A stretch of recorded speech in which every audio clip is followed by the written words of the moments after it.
19h45, la barrière Info Soir. Monsieur, dames, bonsoir et bienvenue à cette nouvelle session d'information du dimanche 26 juin 2022. Suite et fin de la tournée présidentielle dans le Manga. Ce matin, le président de la République du Niger, Bazoum Mohamed, s'est rendu sur les positions des FDS 6 au dépôt de la SONIDEP à Garin-Dogo et à Guesquerou. Des positions qui ont été des cibles de la secte Boko Haram. Le point de cette visite, c'est avec nos envoyés spéciaux Adam Soumana et Chebou Gisso. En profondeur dans le Manga, le président de la République, chef suprême des armées, l'a consacré aux positions des forces multinationales mixtes basées au dépôt de la SONIDEP, situées à quelques encablures de la ville de Difa, et celle de Guesquerou, en passant par la position des éléments de la garde nationale, basée quant à elle à Garin-Dogo. Le choix de ces localités n'est pas fortuit, car elles ont été victimes des attaques barbares de la secte Boko Haram, raison pour laquelle le président Bazoum est venu constater les mesures sécuritaires mises en place en ces lieux afin de sécuriser les populations et encourager les éléments des forces de défense et de sécurité. Méritez en effet que je vienne vous voir, que je vienne vous saluer, que je vienne vous encourager, que je vienne vous dire de tenir bon. Vous avez vu, nous avons rendu plus consistant le dispositif dont vous êtes désormais un maillon. Vous êtes sur des positions qui sont très proches les unes des autres, avec des capacités de coordination beaucoup plus aisées. Et nous avons par conséquent une bonne immunité. Vous êtes un maillon essentiel de cette immunité que nous avons construite. Je compte sur vous, le peuple du Niger compte sur vous. Vos conditions sont très difficiles. On n'a pas besoin de nous le dire. Nous le voyons nous-mêmes. C'est là tout le sens de votre mission. Les populations civiles, pour leur part, sont sorties massivement pour témoigner leur gratitude au Père de la Nation pour tous ses efforts visant à leur garantir la paix et la stabilité.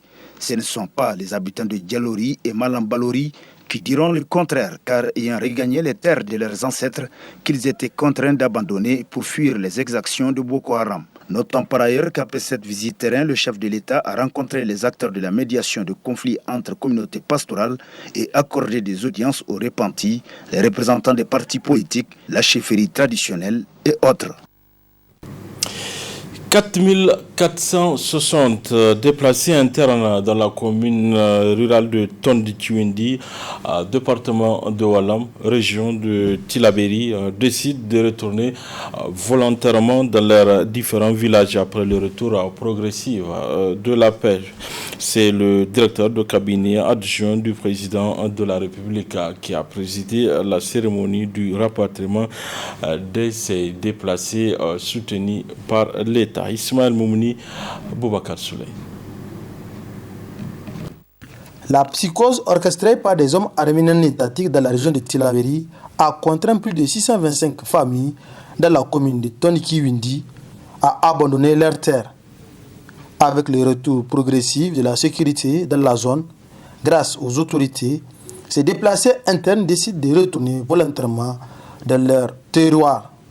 Le responsable administratif de la localité remercie le président de la République qui œuvre sans relâche pour la paix et la cohésion sociale. La cérémonie qui nous réunit ce matin est le symbole de cet espoir que nous avons tant souhaité de tous nos voeux. Elle est aussi la concrétisation des engagements du président de la République, chef de l'État, son Excellence Mohamed Bazoum, qui a fait du retour des déplacés dans leur village d'origine sa priorité. La cohésion sociale, la paix et la sécurité des personnes et des biens constituent de nos jours les défis majeurs auxquels fait face la région de Tillabéri. Ces défis sont d'autant plus préoccupants qu'ils conditionnent le développement social et économique de la région.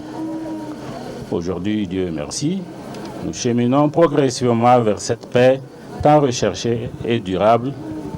Nous en voulons pour preuve votre retour volontaire et progressif dans vos territoires d'attache, après les populations de Tingara et bien d'autres. Au total, 4400 sont déplacés internes qui retournent dans leurs différents villages. Des personnes à qui l'État garantit une assistance. C'est 10 villages qui vont retourner, totalisant 629 ménages et 4460 personnes. Donc ce sont ces populations qui, à partir d'aujourd'hui, vont retourner pour commencer leurs travaux champêtres. L'appui, c'est, comme vous le voyez, à moyen de déplacement. Nous avons mis à leur disposition des véhicules. En plus, nous les accompagnons avec des vivres et des non-vivres, des kits pour qu'ils puissent commencer et terminer même la saison des pluies. La main du président de la République, du chef de l'État, reste tendue à tous les Nigériens qui sont engagés à regagner la République, à déposer les armes et à consentir les efforts nécessaires sur eux-mêmes pour savoir que c'est une voie sans issue qu'ils ont suivie et que ça ne les amènera nulle part. Pour rappel, c'est après avoir passé 3 ans de refuge à Dinei, village situé à une trentaine de kilomètres de Wallam, que ces habitants du village des Souiri décident de retourner au bercail et surtout les sourires aux lèvres grâce à l'accompagnement du Père de la Nation. Première assemblée générale de l'association nigérienne des professionnels de l'imagerie médicale et de la radiothérapie ce matin pour l'élection d'un nouveau bureau exécutif après sa création en 2016. C'est dans les locaux de l'École nationale de la santé publique. Ces assises ont vu la participation des délégués venus des différentes régions du Niger, Hamza Sakou et Sadou Doumi.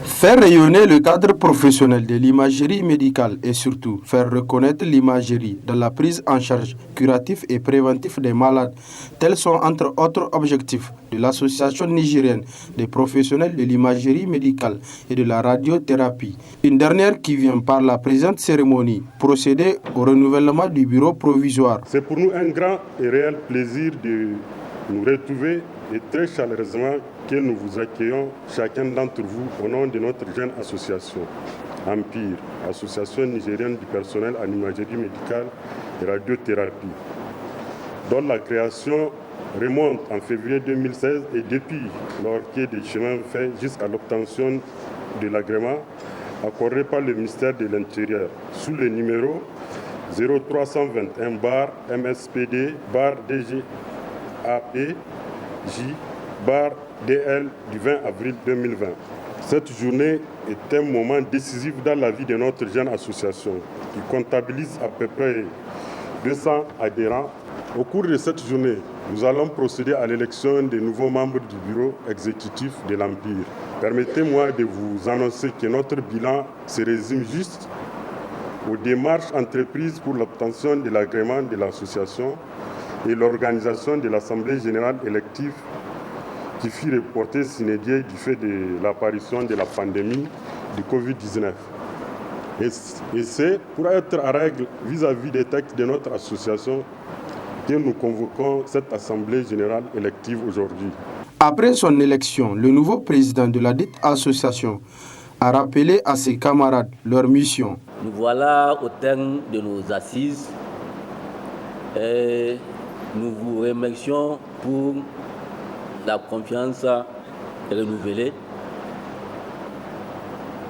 Mais nous n'allons pas clore cette assemblée sans pour autant vous dire les cahiers de charges dont nous nous sommes assignés, à savoir l'ouverture des comptes de l'association, la confection des cartes des membres,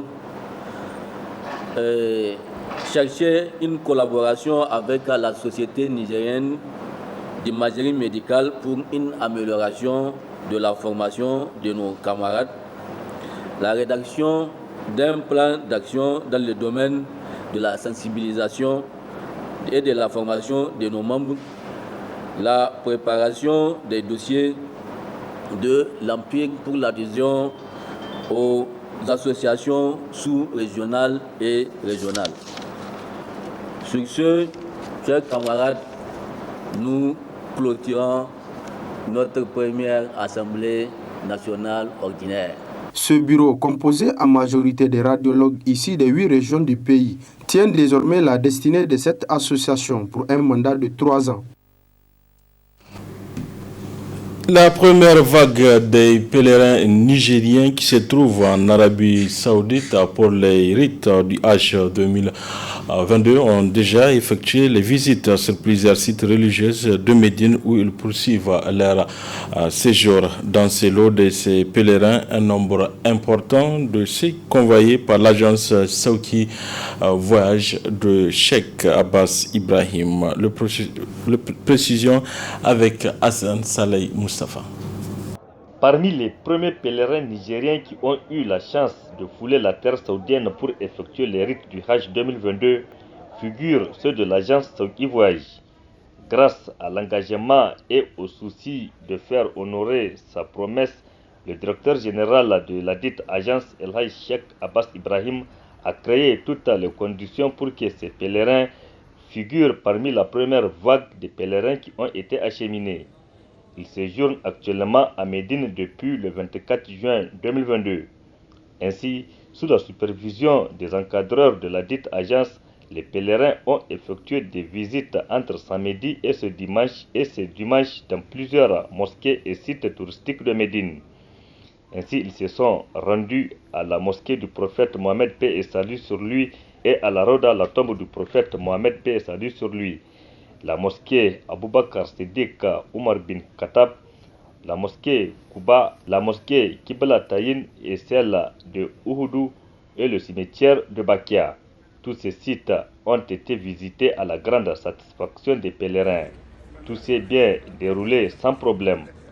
En attendant leur acheminement à la Mecque où ils vont effectuer les rites pour la Oumara, ces pèlerins continuent leur séjour à Médine où ils multiplient les prières et les invocations. Au moment où ces pèlerins nigériens qui se trouvent à la Mecque ont terminé les premières visites à Médine, des milliers d'autres Nigériens candidats au Hajj 2022 qui sont toujours dans l'incertitude attendent leur acheminement en Arabie Saoudite. Selon des sources proches des agences de voyage, 2 vols seulement ont été effectués à ce jour dimanche. Un 3e vol est attendu d'un moment à un autre.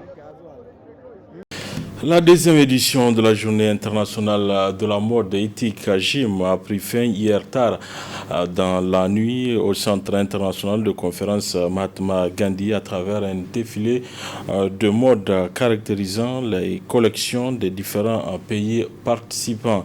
L'avènement a drainé un important monde dont les membres du gouvernement, nous rapportent Boubacar Ibrahim et Sadou Doumi. La mode, environnement et changement climatique, tel a été le thème de la 10e édition de la Journée internationale de la mode éthique JIM, portée par Mabiba, création de Bibata Kunche, une Nigérienne vivante en France qui fait de l'éco-création une passion. L'événement culturel dont la portée est assez grandiose a vu la présentation à travers un défilé des collections des stylistes du Niger, du Mali, du Sénégal, du Bénin, de la Côte d'Ivoire et de la France.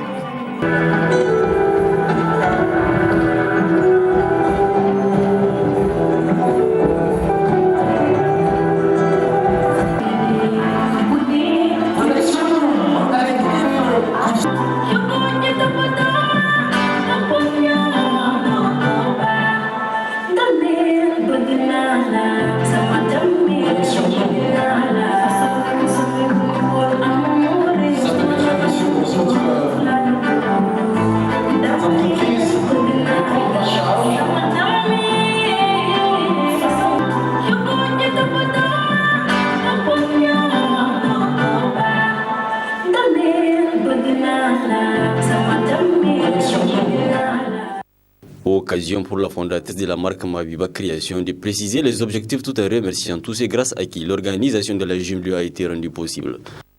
À travers cette 2e édition, nous espérons attirer une fois de plus l'attention sur l'impact de l'industrie de la mode sur l'environnement et susciter une prise de conscience collective. Je voudrais remercier nos différents partenaires et sponsors pour l'excellent travail de collaboration et de coordination accompli avec l'équipe Mabiba pour cette deuxième édition. Prenant la parole à cette occasion, la ministre déléguée auprès du ministère des Finances n'a pas manqué de rappeler l'importance de la culture pour tout pays. Ces journées organisées régulièrement par la marque Mabiba, propriétaire de Madame Bibata Amadou Kounché, révèlent d'une vision unique, originale et porteuse à tout point de vue. Mon département ministériel, qui a la charge de la promotion de l'entrepreneuriat des jeunes, s'associe celui en charge de la culture pour réaffirmer ici tous nos vifs encouragements à cette manifestation et ses organisateurs, puisqu'elle est inspirante pour la jeunesse nigérienne déjà talentueuse, afin d'exploiter au maximum les créneaux porteurs du domaine de la culture de notre pays. Cette manifestation est d'une grande importance, voire stratégique, parce qu'elle est cohérente avec la nature des jeunes et des femmes. Ainsi, pour marquer une touche particulière à cette édition, des trophées ont été décernés à des acteurs ayant marqué la culture nigérienne de par leurs prestations. C'est alors par la présentation de la collection de Mabiba qu'a pris fin la deuxième édition de la Journée internationale de la mode éthique. Du sport dans cette édition, le comité olympique et sportif national du Niger à Kosni était en assemblée générale élective ce dimanche. La cérémonie d'ouverture a été présidée par la secrétaire générale adjointe du ministère des Sports, Ibrahim Tikire Alidou Brema. C'est dans les locaux de la Maison des Fédérations qu'ont eu lieu ce dimanche 26 juin 2022 les travaux de l'Assemblée générale élective du Comité national olympique et sportif du Niger, Kosni. Peu avant le début du processus électoral, deux allocutions ont eu lieu. D'abord, le président sortant candidat à sa propre succession, Alhaji Ide Isaka, a énuméré des acquis enregistrés lors du mandat passé, des résultats positifs tant sur le plan de la gouvernance inclusive et participative, mais aussi sur le plan sportif.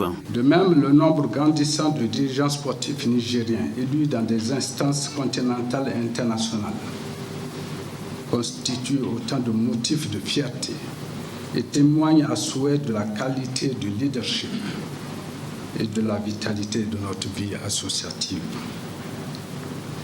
C'est le lieu de témoigner notre reconnaissance et de magnifier l'assistance des autorités de la 7e République à nos côtés pour le rayonnement du sport nigérien. Aussi, j'en appelle à la responsabilité de tous pour que nous sortions grandis à l'issue de ces élections dans la cohésion et résolument engagés à faire triompher nos sportifs et à assurer leur plein épanouissement à travers le rehaussement de l'image de marque de notre pays au sein du mouvement olympique international. Le renouvellement de nos instances dirigeantes constitue un palier fondamental de l'expression démocratique dans la gestion de notre cadre associatif. De ce fait, le seul gagnant demeure la structure elle-même, car vivifiée pour de nouveaux challenges et investie de la confiance de ses membres. Je vous invite donc à cultiver le vivre ensemble dans l'harmonie des cœurs et la synergie des esprits afin de placer l'intérêt national au sommet de toute initiative ou action et à développer l'amour du prochain. En prononçant le discours d'ouverture de l'Assemblée générale élective du COSNI, la secrétaire générale adjointe du ministère de la Jeunesse et des Sports a rappelé au mouvement sportif les chantiers du gouvernement sur le plan sportif. Elle a aussi félicité le bureau exécutif sortant du COSNI pour les résultats sportifs enregistrés. À la lumière des résultats sportifs enregistrés par le mandat qui vient de s'achever, je vous présente les félicitations et les encouragements du gouvernement. En effet, en 2 participations aux Jeux olympiques depuis 2016, l'équipe dirigeante a réalisé la prouesse d'accroître le nombre d'athlètes qualifiés sur le terrain et les bourses olympiques. On note aussi 2 nouvelles médailles olympiques obtenues par Maharana Tejani et Issoufou Abdelrazak Alfaga. Ces résultats sont fort appréciables, mais nous pouvons en faire plus si nous concentrions nos efforts sur l'essentiel. Et c'est à cela que je vous invite. Après le discours, place au vote sous la supervision de la commission électorale indépendante du COSNI. Et c'est sans surprise que Alhaji Idrissa a été reconduit au perchoir du COSNI pour un mandat de 4 ans. Voilà, juste après les allocutions, les membres de la commission électorale indépendante du COSNI ont supervisé le processus électoral. Ainsi, Idrissa a été réélu pour un 3e mandat à la tête du COSNI. Retrouvons Ibrahim Tikiri Alidou. 2 candidats étaient en liste au poste du président du COSNI. Il s'agit de Idrissa, président sortant, et Hamadou Issoufou, SG sortant. Pour les postes des 2 vice-présidents, les candidatures de Jibrillahi Mahamidou Dipele et Seydou Hashimou ont été retenues. Au secrétariat général, Issouf Badar et Hassan Abdoulaye étaient en compétition. S'agissant du poste de secrétaire général adjoint, seule la candidature de Abdrahman Youssoufou a été enregistrée. À la trésorerie, Mme Biba Moussa Hassan, secondée par Mohamed Al-Fassazi, était sur la liste retenue par la CEI du COSNI. À l'issue d'un vote transparent et démocratique, le président de la commission électorale indépendante du COSNI a proclamé les résultats. Sont déclarés élus les personnes ci-après. Au poste de président, Monsieur Idrissa avec 19 voix sur 25. Au poste de vice-président, il y en a 2. Monsieur Jibril Hamidou Dipele avec 22 voix sur 25. Et Monsieur Seydou Hashimou avec 20 voix sur 25. Au poste de secrétaire général est déclaré élu M. Youssouf Badr avec 20 voix sur 25. Au poste de secrétaire général adjoint est déclaré élu M. Abdrahman Youssoufou avec 22 voix sur 25. Au poste de trésorier général est déclaré élu Mme Habibat Moussa avec 20 voix sur 25. Au poste de trésorier général adjoint est déclaré élu M. Alpha Zazi avec 22 voix sur 25. Au poste de membre élu, ils sont 2, sont déclarés élus M. Alkali Sani Halilou avec 18 voix et M. Daouda Nouhou avec 21 voix. En surclassant son challenger 19-6, le président réélu Idrissa a félicité la famille du mouvement olympique pour la confiance placée en lui.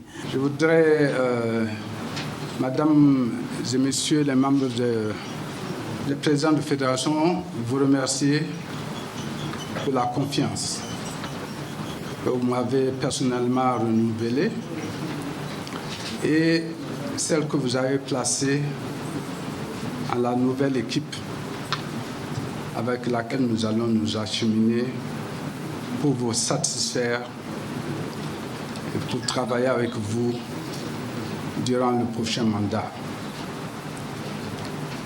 Je voudrais peut-être faire un petit constat pour m'en féliciter et voir que pour la première fois, plus de 50% des membres élus sont des jeunes. Un grand bravo pour eux. Donc nous nous acheminons résolument vers l'émergence de notre CNO. Le devenir appartient à la jeunesse. L'autre constat qui est amer, c'est que malheureusement, nous sommes loin du quota qui a été recommandé par les instances au niveau du genre. Nous avons encore une seule femme parmi nous. Je voudrais encourager les fédérations à redoubler d'efforts pour que beaucoup de femmes et de jeunes composent leur conseil exécutif. Après les élections, place aux actions en vue de renforcer les performances encourageantes enregistrées par nos sportifs depuis l'arrivée du président Ida Isaka à la tête des maires des fédérations sportives en 2014. Voilà, messieurs, dames, c'est tout pour ce 19h45 de la télévision Labari. Merci à vous de l'avoir suivi. Au revoir.